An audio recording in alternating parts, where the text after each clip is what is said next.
Hello friends, welcome back to my channel. मैं आज बनाने जा रही हूँ लिट्टी चोखा, जो बहुत ही अच्छा बनता है और बिहार यूपी का फेमस ये लिट्टी चोखा। आज मैं इसे बना रही हूँ उपलों पे, जो बहुत ही अच्छे से सिकता है और बहुत ही टेस्टी भी लगता है। इसे बनाना बहुत ही आसान तरीके से मैं आपको बताऊंगी और बहुत जल्दी बन करके तैयार हो जाता है।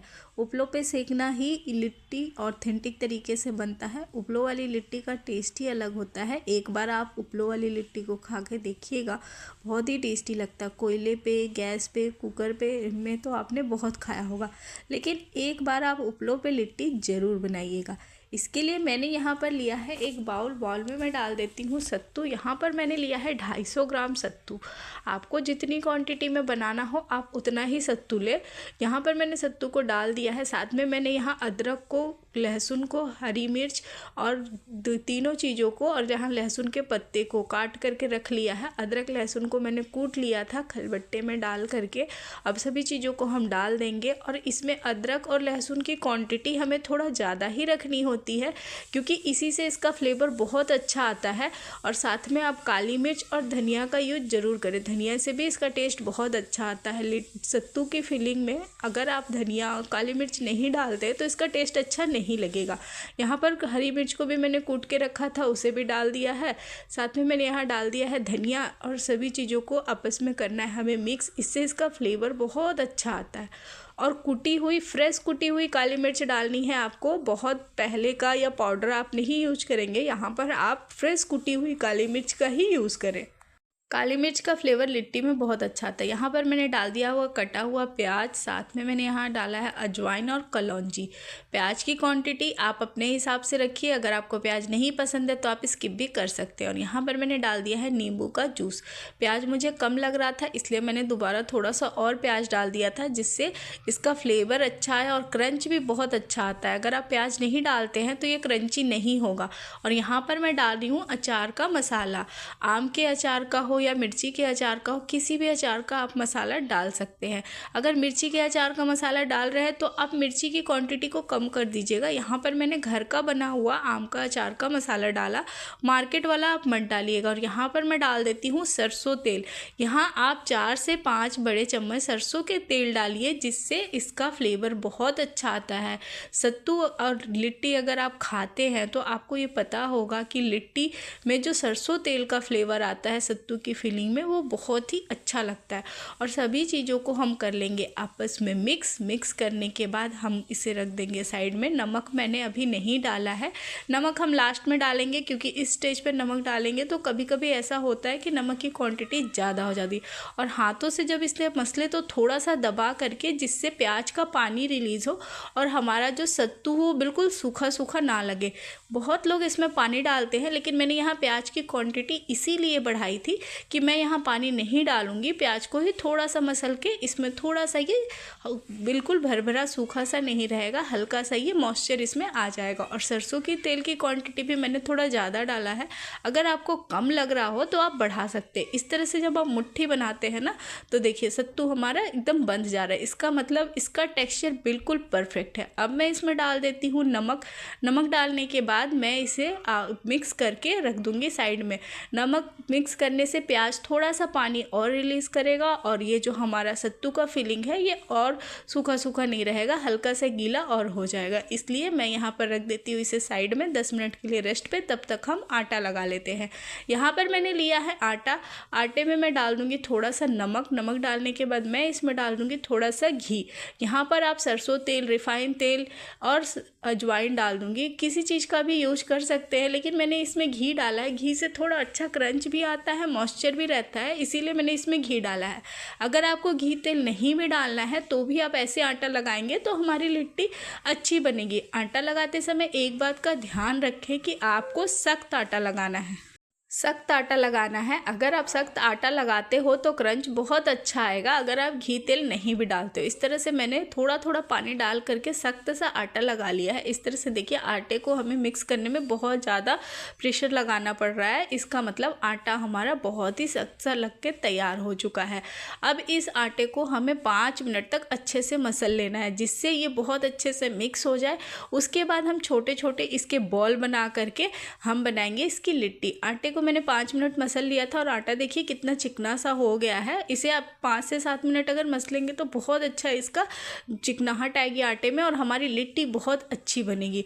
देखिए आटा बहुत अच्छे से मिक्स हो गया है और इस तरह से छोटे छोटे हम इसके पेड़े काट लेंगे।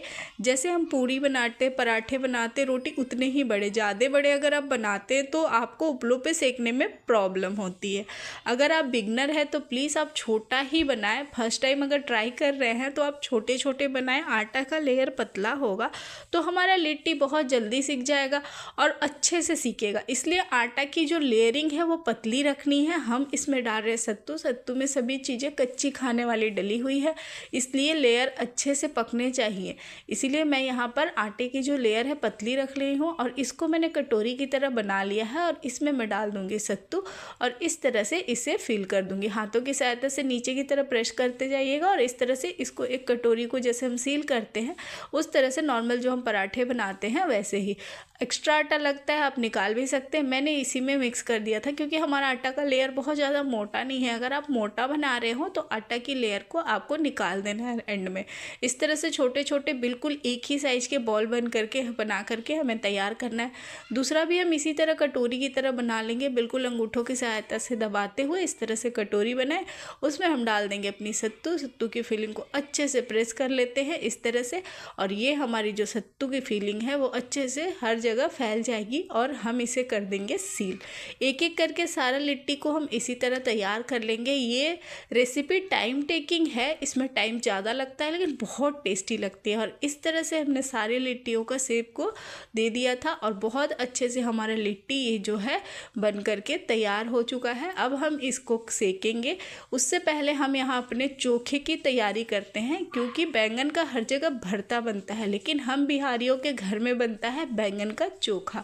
चोखा बहुत ही अच्छा लगता है। इस तरह से जब हम बैंगन को कट करके देखते हैं तो इसमें कीड़े हैं कि नहीं वो भी चेक कर लीजिए। और दूसरा इसमें हम लहसुन और मिर्ची को हाथों से प्रेस करके फिल कर देंगे जिससे ये जब उपलों पे सीखेगा ना बहुत अच्छी सी खुशबू आती है, सौंधी सी। अगर आप गैस पे इस तरह से बनाते हैं तो भी अच्छा लगता है लेकिन जब आप बैंगन का चोखा उपलों पे या कोयले पे सेक के बनाते हैं उसका टेस्ट अलग ही आता है और बहुत टेस्टी भी बनता है।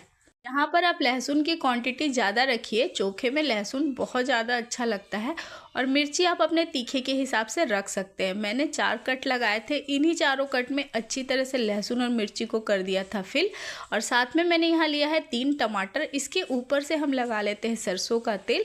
सरसों का तेल लगाने से ये फ़ायदा होगा जब हम इसका छिलका उतारेंगे बहुत आसानी से उतर जाता है, फटाफट ये उतर जाएगा और सिक भी बहुत जल्दी जाएगा। यहाँ पर मैंने उपलों को जलने के लिए रख दिया था। ये मैं उपलों पे बना रही हूँ और उपले हमारे जल करके तैयार हो गए हैं। बिल्कुल इसमें धुआं नहीं होना चाहिए। यहाँ पर आग अभी ज़्यादा है इसलिए मैं यहाँ बैंगन और टमाटर डाल रही हूँ जिससे ये सिक जाए जल्दी। और इतने आग पे हम लिट्टी को नहीं डाल सकते। अगर हम इतने आग पे लिट्टी को डालते हैं तो हमारी लिट्टी जल जाएगी, अंदर से पकेगी नहीं। देखिए साइड में मैंने आग को कम कर लिया था, साइड में थोड़ा सा फैला दिया था जिससे हमारे जो लौ है आग के उपलों की वो कम हो जाए और लिट्टी बिल्कुल लो फ्लेम पर या मीडियम पे पके। जिस तरह हम गैस की फ्लेम को लो करते इसी तरह हमने यहाँ पर उपलों के आग को भी इस तरह से फैला के कम कर दिया था।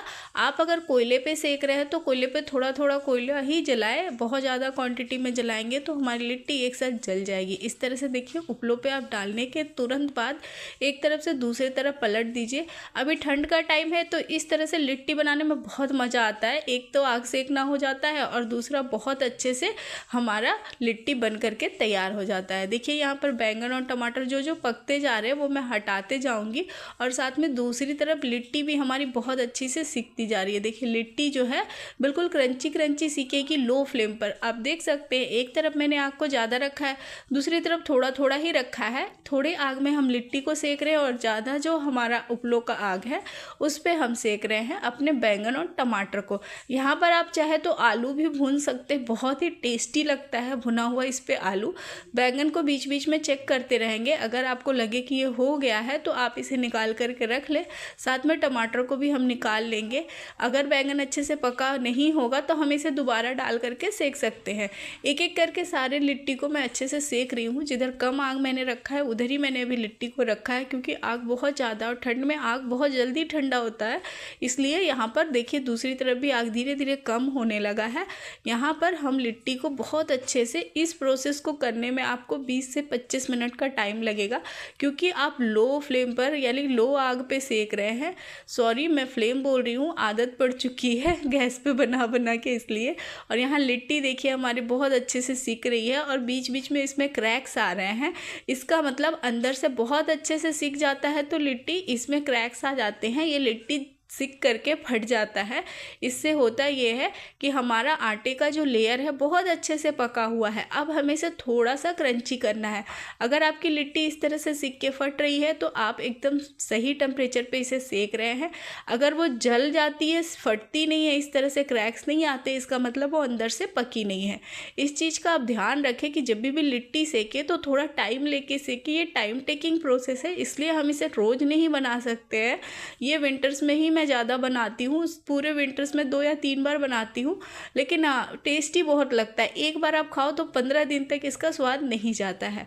यहाँ पर मैंने बैंगन और टमाटर का छिलका बहुत आसानी से हटा लिया था। यहाँ पर मैं डाल देती हूँ धनिया के पत्ते और नमक। बस इसमें सरसों का तेल डालेंगे, क्योंकि लहसुन और मिर्ची इसमें है। टमाटर से बहुत अच्छा ये हमारा चोखा बन करके तैयार होता है। आप चाहे तो यहाँ पर आलू का यूज़ भी कर सकते हैं, लेकिन मैंने आलू नहीं डाला है। मेरे घर पे बैंगन टमाटर का ही चोखा सबको पसंद है लिट्टी के साथ। इस तरह से बहुत आसान तरीके से ये चोखा बन भी जाता है, टेस्टी भी लगता है। यहाँ पर मैं बैंगन टमाटर को हाथों से मिक्स कर दूंगी, दबा दबा के। इस तरह से पारंपरिक तरीके से ऐसे ही बनाया जाता है। आप चाहे तो इसे कट भी कर सकते हैं। और यहाँ पर मैं डाल देती हूँ सरसों का तेल। तेल मैंने नहीं डाला था। सरसों तेल का फ्लेवर लिट्टी वाले चोखे के साथ बहुत अच्छा लगता है। सारी लिट्टी को मैंने अच्छे से साफ़ कर लिया है कपड़े से पोंछ करके। अब मैं इसमें लगाऊंगी घी। घी आप उतनी ही लिट्टी में लगाए जितना आपको खाना है। घी को मैंने गर्म कर लिया था और एक एक लिट्टी को आप घी में डिप करके रख लीजिए। उसके बाद आप लिट्टी को फोड़ करके भी अंदर घी डाल के खा सकते हैं। बहुत ज़्यादा गर्म था, इसलिए मैं हाथों से इस तरह से लगा लगा के एक एक लिट्टी को तैयार कर ले रही हूँ। और ये मैं अपने हस्बैंड को खाने के लिए दूंगी, इसलिए मैंने यहाँ 4 से 5 लिट्टी में अच्छे से घी लगा लिया था। घी लगाने के बाद इस लिट्टी को तुरंत ही खाएंगे तो बहुत अच्छा लगता है, क्रंची ऊपर से, अंदर से बिल्कुल सॉफ्ट होगा। और इस तरह से मैंने यहाँ पर लिया है धनिए के पत्ते की चटनी, जो मैंने बनाया था सिलबट्टे पे। और साथ में मैं यहाँ पर दे दूंगी बैगन का चोखा, जो बहुत ही अच्छा लगता है लिट्टी के साथ। लिट्टी बिना बैगन के चोखे के अधूरा है, किसी और चोखे के साथ अच्छा नहीं लगता है। सिर्फ बैगन का चोखा हो तो बहुत टेस्टी लगता है। और इस तरह से मैंने मूली छील करके रख दिया था। आप चाहे तो यहाँ पर मूली की जगह प्याज को भी दे सकते हैं, लेकिन मूली ही अच्छा लगता है। साथ में मैं, आप चाहे तो यहाँ प्याज भी रख दीजिए। और यहाँ पर मैंने प्याज के भी 2 स्लाइसेस रख दिए थे। और लिट्टी को इस तरह से आप फोड़ करके इसमें अगर घी डाल के खाते हैं ना तो बहुत अच्छा लगता है। देखिए हमारी लिट्टी ऊपर से क्रंची है और अंदर से बिल्कुल सॉफ्ट पकी हुई है।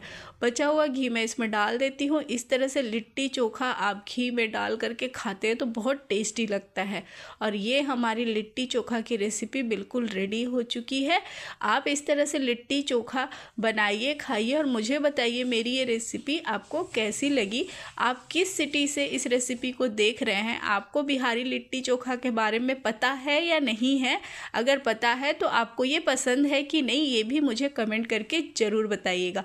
इस तरह की रेसिपी मैं आपके लिए लाती रहूँगी। मिलते हैं नेक्स्ट